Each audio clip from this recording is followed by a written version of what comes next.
Okay, here's an example of a problem that will work here. So a golf ball is struck with a velocity of 79 feet per second as shown, and they want to know the distance d to where the ball lands. This is shown up on an exam in a couple of semesters, so it's maybe interesting to do this. Okay, so the first question that I would ask you is, how do you know that this can be done, that you can calculate this? So what you do is you look at the degree of freedom in the problem. So you have a golf ball, so I'll just draw the golf ball in here. So here's a golf ball. And the question you should ask is, how many degree of freedoms does this have? And so you say, well, can it move? Yes, it can move. What can it do? It can go vertical. So that would be 1 degree of freedom. If you prevent it from going vertical, the ball can still go horizontally, so that's 2 degrees of freedom. So if it's 2 degrees of freedom, then you need to know 2 things.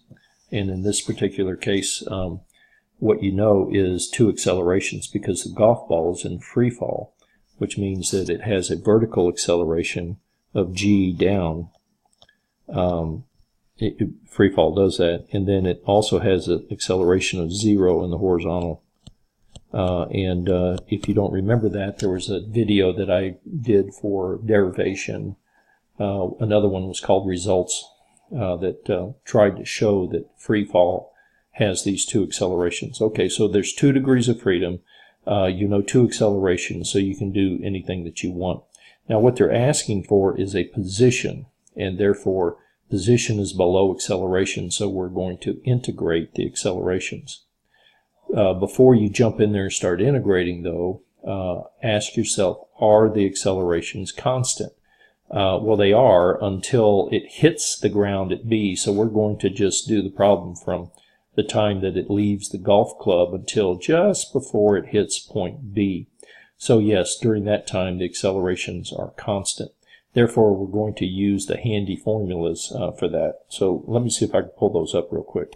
Okay, here's the file that shows the results, and these are the handy formulas for things that are constant acceleration.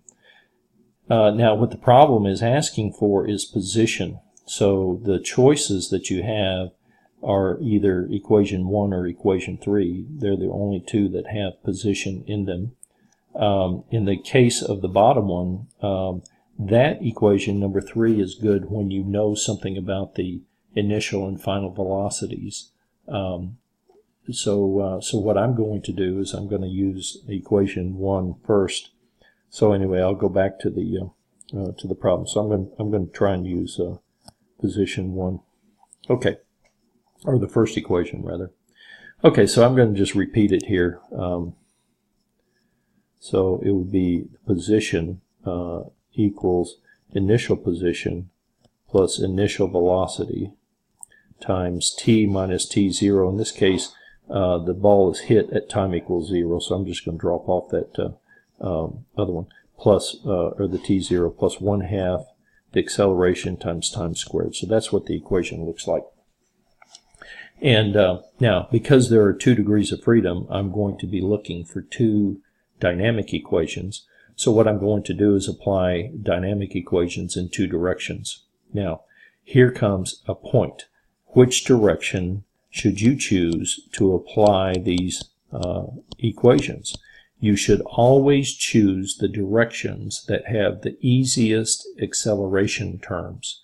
So in this particular case, you should choose vertical, up and down, and horizontal. The reason for this is because the horizontal acceleration being 0 is about as easy as you can get. If you were to choose a direction along the incline, which is what a lot of new students try to do, and choose one that's perpendicular to the incline, the problem you'll have there is the acceleration in both of those directions is non-zero, which is a little bit more complicated, plus the fact that you would have to try and identify what those acceleration terms are. So even though the way the diagram looks, it kind of makes you want to choose along the ground and perpendicular to the ground, don't do it. You should always choose directions that make the acceleration easy. So remember this. This is something that you won't get in the book, but I'm telling you that's the way we're going to do it. So I'm going to apply this blue equation in two directions. One is vertical and the other one would be horizontal. If I'm measuring position, I need to have an origin. So I'm going to choose the origin to be right here at the very beginning. You don't have to do that, but that works great. Positive is going to be to the right and vertically up. So those are my positive directions. We'll call this guy the X and we'll call this guy the Y. Okay, so let's apply that. So for the vertical direction, I'm going to use position, I'm going to call Y. So Y is equal to initial Y value is equal to 0. He starts at the origin. The initial Y velocity is going to be 79 feet per second. Let me zoom in on this guy. If you notice, this angle right here is 10. And measured from the ground, or from the surface, it's 45. So this guy actually has an angle from the x-axis of 55 degrees. So this should be, the vertical velocity is going to be 79 times the sine of 55 degrees. So that's a mistake that a lot of students make, is that you'll use the wrong angle. 79 sine of 55 times time.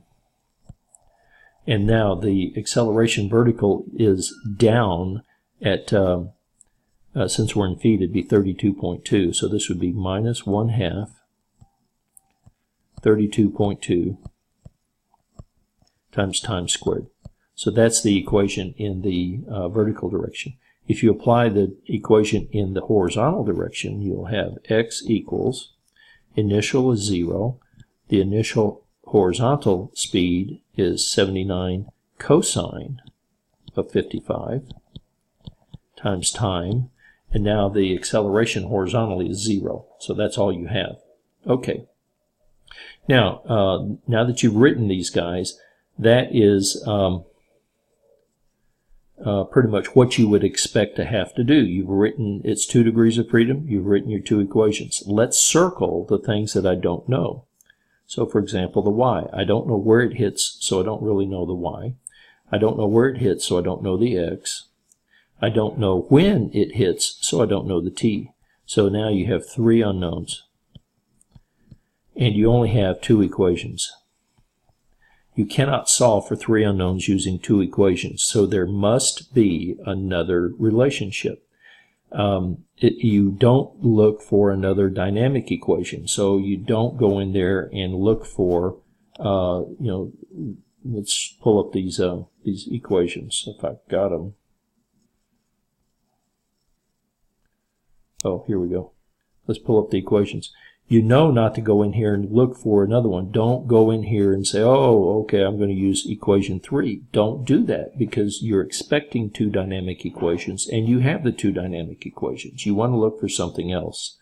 So let's go back and look for it. Okay. So in this particular case, there's got to be something else known. Well, there is. If you look, you know that the point, the golf ball hits here. So there's got to be a relationship between the x and the y. And in fact there is. So for example, in this case, the x value is equal to the distance along the hypotenuse, the d, right there, times the cosine of this angle. Let me zoom in. Times the cosine of this angle right here. That'll get you the horizontal distance of where it hits. So you write that down. You just say, okay, x is equal to d times the cosine of 10. Now, you know to look for this because it's not a dynamic equation because of the 2 degrees of freedom. That's how you know to be looking for these things. Okay, so what is y? Y is going to equal d times the sine of 10. So now if you look at how many unknowns, you've now brought in another unknown, which is d. So the total is you're going to have 4 unknowns. And you have 4 equations. So you have the 2 dynamic equations, and you also have these 2 Maybe you want to call them constraints, I'm not sure. Anyway, so you have 4 equations and 4 unknowns, which you can then solve for the 4 unknowns. I'll do this with Mathematica and show you how to do that. Otherwise, you can just do it by hand. What you would do is you take this term for x and you put it into this equation. You take this term for y and you put it into the first equation. So now you only have 2 unknowns and 2 equations. D and T would be your unknowns. Okay, I'm going to use Mathematica. Okay, so here's Mathematica. Let me put it on a PDF. Okay, so here is the Mathematica file. And first thing I do is I just do a quit just to make sure that anything that I've been doing before, it'll forget about. The other thing is that Mathematica puts everything in radians. I don't like that, so what I typically will do is at the beginning I will make a definition. So this is angle 55, and it's 55 degree. That'll convert 55 degrees into radians. And then A10 is a 10 degree angle. Okay, so then here are my equations. So if you notice, the thing that is important here is this is one equal sign, meaning that EQNS is being named. All of this stuff in the that follows. Anything that's enclosed in curly braces like this is a set of things. Because there are 4 equations, it's a set of equations. And then inside each of the equations, there's 2 equal signs. It's hard to see, but there are 2. See if I can zoom in. So you put 2 equal signs and it comes up with this guy. So that means this is an equation, that y will equal to this stuff here. And notice this is my A55, that's my 55 degrees. So anyway, you type the equations in, and what Mathematica will do is it'll echo the equations back to you, so you can kind of look at them and make sure that they're exactly what you want. What's strange is, if you notice, it converted the sine of 55 degrees into the cosine of 35, which is the same thing, but who knows why it did that. But anyway, there's your equations. And then here's how you solve a set of equations. You just simply say solve. You give the equations. You could type all of these things into here if you wanted to, but I think it's easier to give them a name, and then you just say you want to solve them. And then what you have to do is you have to tell Mathematica what you want it to solve for. So in this case, there's 4 equations, so you should list 4 things that you want to solve for. In this case, I want to solve for x, y, d, and t, and then here's the values. And if you notice, there are 2 solutions. One of them is kind of obvious. That's where the ball was initially hit. Who cares about that one?